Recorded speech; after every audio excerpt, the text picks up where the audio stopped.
Hello साथियों, कैसे हैं आप लोग। आशा करता हूँ आप लोग अच्छे होंगे और मस्त होंगे और अपनी तैयारी में अच्छे से जुटे होंगे। और आज मैं आप लोगों के सामने एक और टॉपिक लेकर के हाजिर हुआ हूँ, जो कि वचन परिवर्तन का है।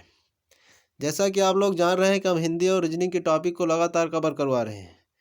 और हिंदी में मैंने आपको कल यानी पिछली क्लास में जो है लिंग यानी जेंडर के बारे में बताया था। और जेंडर में यानी कि पुल्लिंग और स्त्रीलिंग यानी लिंग में पुल्लिंग और स्त्रीलिंग कौन कौन से होते हैं, इन सब के बारे में चर्चा की है। और उसी के आगे जो आपका सिलेबस में भी है कि वचन और कारक आपका टॉपिक भी है। तो वचन और कारक की आज हम बात करेंगे।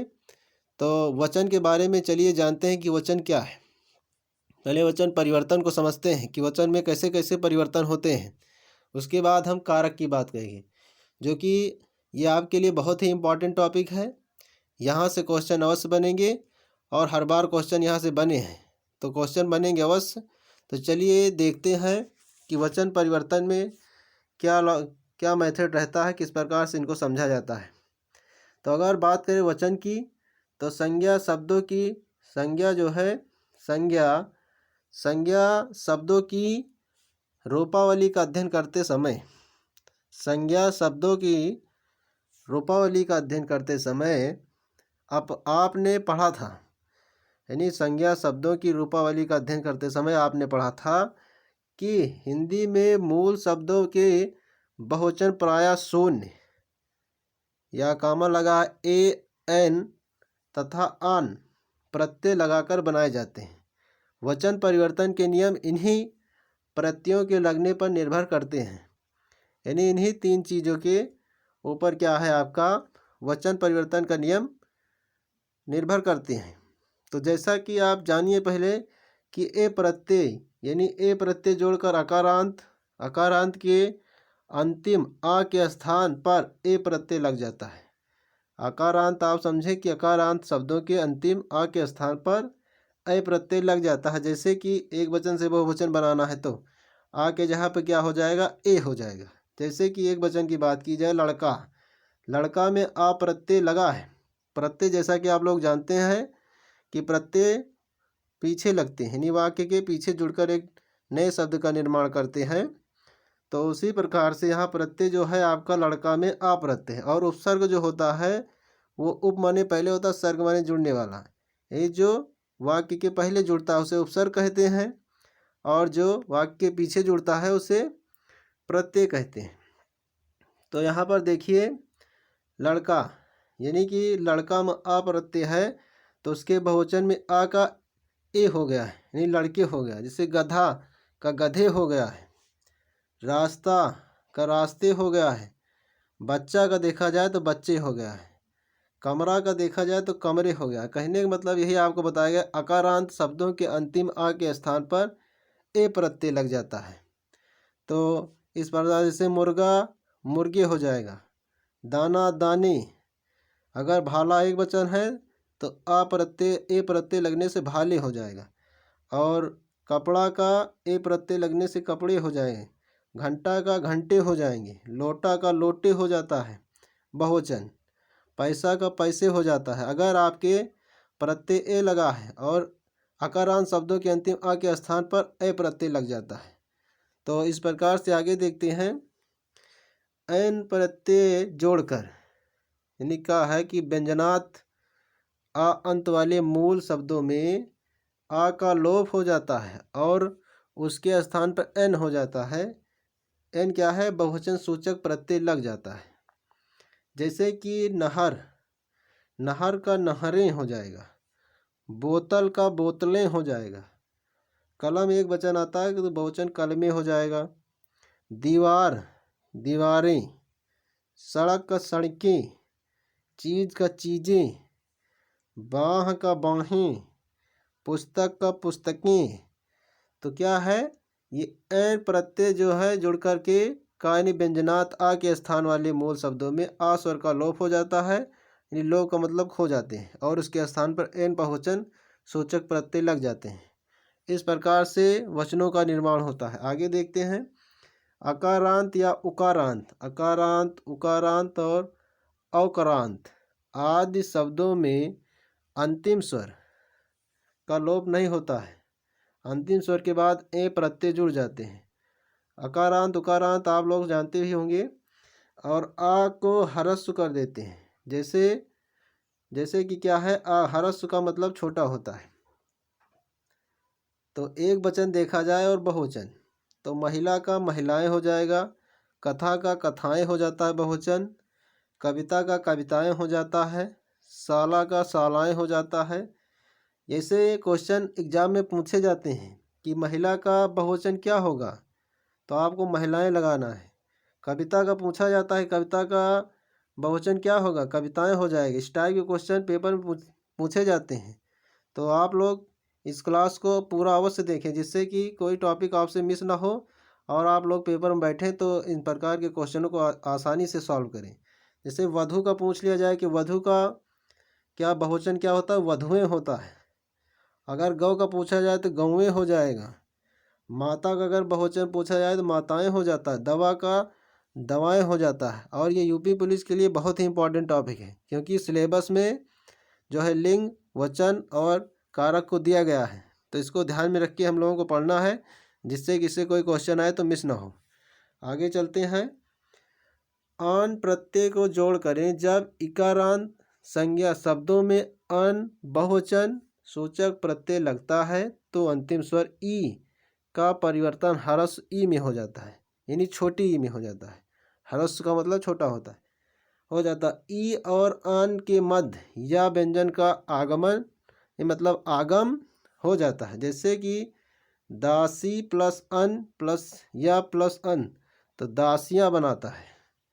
तो यहाँ से भी बहुवचन बहुत मुझे जैसे पूछा जाएगा पेपर में कि शक्ति का बहुवचन क्या होता है, तो शक्तियाँ हो जाएगा। गृहिणी का बहुवचन बहुत बार पूछा गया है, तो गृहिणियाँ होता है।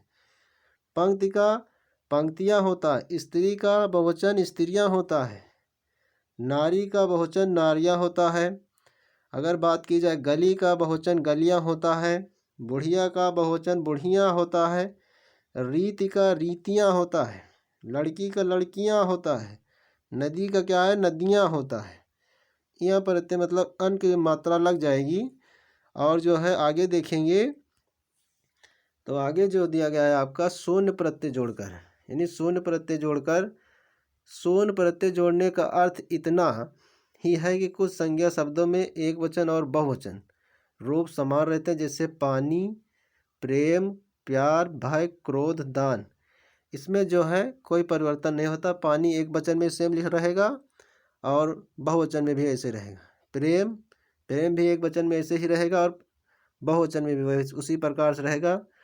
प्यार भी उसी प्रकार से। भय है तो एक वचन बहुवचन दोनों सेम रहता है। क्रोध का भी बहुवचन और एक वचन सेम रहता है। दान का भी उसी तरीके से रहेगा, दान का दान ही होगा।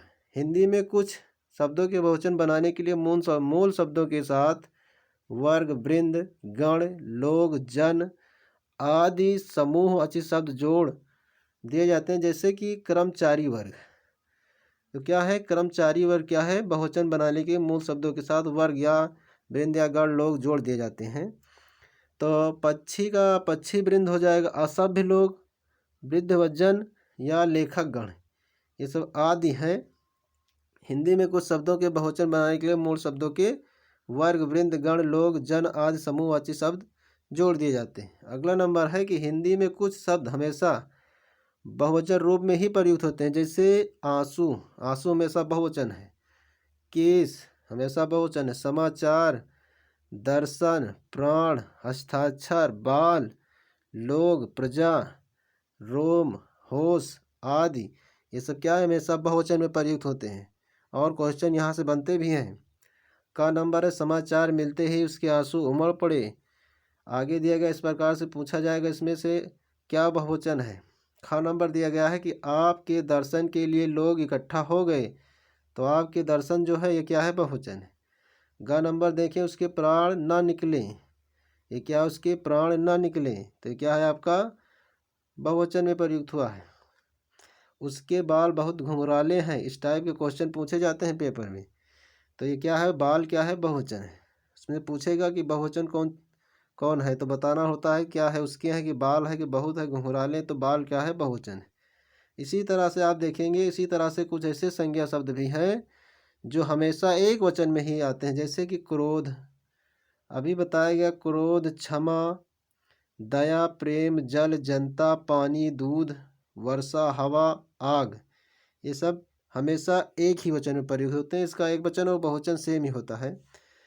तो क नंबर, जैसे इस वर्ष वर्षा नहीं होगी, तो इसमें एक वचन क्या है? वर्षा है। खा दिया गया है कि हवा बहुत तेज चल रही थी, तो हवा क्या है? ये एक वचन भी है, एक वचन है, तो हवा बहुत तेज चल रही थी। जैसे आगे लिखा है कि वहाँ आग जल रही थी, तो आग क्या है? एक वचन है। अगला दिया गया है कि सम्मान अथवा आदर दिखाने के लिए भी हिंदी में एक वचन संज्ञा शब्दों का प्रयोग बहुवचन के रूप में किया जाता है। यानी आदर और सम्मान दिखाने के लिए हिंदी में एक वचन संज्ञा शब्दों का प्रयोग बहुवचन के रूप में भी किया जाता है। जैसे कि माता जी दिल्ली जा रही हैं, यहाँ पर सम्मान दिखाने के लिए हमें क्या है? एक वचन संज्ञा को बहुवचन के रूप में किया जा रहा है। गांधी इस देश के राष्ट्रपिता थे, तो यहाँ पर सम्मान दिखाने के लिए हम क्या कर रहे हैं? एक वचन संज्ञा को बहुवचन संज्ञा के रूप में प्रयुक्त कर रहे हैं। इस प्रकार के क्वेश्चन पेपर में बार बार पूछे जाते हैं कि इनमें से कौन सा बहुवचन है या इसका बहुवचन क्या होगा, आता है। और जो ये आपका टॉपिक आ गया कारक, कारक बहुत ही इंपॉर्टेंट है, वेरी मोस्ट इम्पॉर्टेंट टॉपिक है ये। और यहाँ से क्वेश्चन तो 100%, 100 से भी ज़्यादा कहा जाए कि बहुत ज़्यादा संभावना यहाँ से, क्योंकि यहाँ से क्वेश्चन बार बार पूछा जाता है। पहले जानेंगे कारक की परिभाषा को, और उसके बाद कौन सा कारक किसमें प्रयुक्त होता है ये जानेंगे।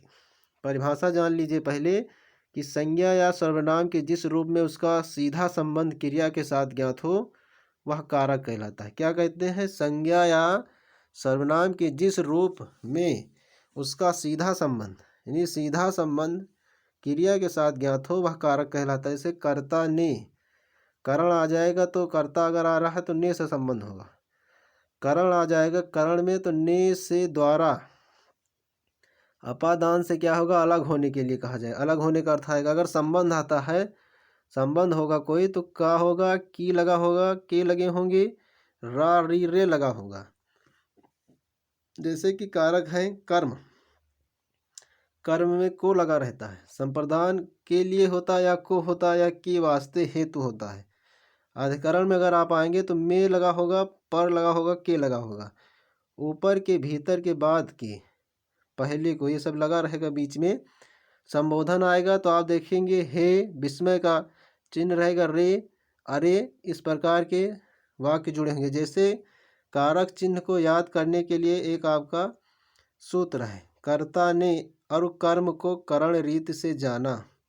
इसको आप लोग याद कर लीजिएगा जिससे कि आसानी से आपको पूरे कारक याद हो जाए। कर्ता ने और कर्म को करण रीत से जाना, यानी जान लिखा है। कर्ता ने और कर्म को करण रीत से जान, और संप्रदान को के लिए अपादान से मान, निसंप्रदान को के लिए अपादान से मान, और काके की संबंध है अधिकरण दिक में मान, यानी का के की संबंध है अधिकरणादिक में मान। रे हे हो संबोधन मित्र धरो यह ध्यान, यानी रे हे हो संबोधन मित्र धरो यह ध्यान। तो इस प्रकार से आप इसको याद कर लेंगे एक गीत की तरह से। निकर्ता ने और कर्म को करण रीत से जान, संप्रदान को के लिए अपादान से मान, काकी के संबंध है अधिकरणादिक में मान, रे हे हो संबोधन मित धरो यह ध्यान। तो आप लोग इसमें इस प्रकार से अपने ध्यान को धारण कर लेना, जिससे कि यहाँ से क्वेश्चन आए तो मिस ना हो। क्वेश्चन यहाँ से 2 से 3 क्वेश्चन आपके पूछे जाते हैं पेपर में, 100% पूछे जाते हैं। तो आशा करता हूँ आप लोगों की समझ में आ रहा होगा। और अगर आप लोगों को समझ में आता है, अच्छा लगता है, तो आप लोग हमारे वीडियो को लाइक, शेयर और सब्सक्राइब करें हमारे चैनल को, और अपने सभी साथियों को शेयर भी करें, जिससे कि हम लोग जो है मोटिवेट होते रहें। आप लोग अगर शेयर करेंगे, लाइक करेंगे, तो इससे हमको मोटिवेशन मिलता है और जब हम लोग मोटिवेट होंगे तो आप लोगों को अच्छी से अच्छी क्लासें प्रोवाइड कराएंगे, जिससे कि आप लोगों का सिलेक्शन हो सके। अगर आप लोग करेंगे फिर भी नहीं करेंगे फिर भी हम लोग जो है आपके लिए जो टॉपिक दिया जाएगा वो इम्पॉर्टेंट टॉपिक ही रहेगा, जो आपके पेपर में पूछा जाएगा।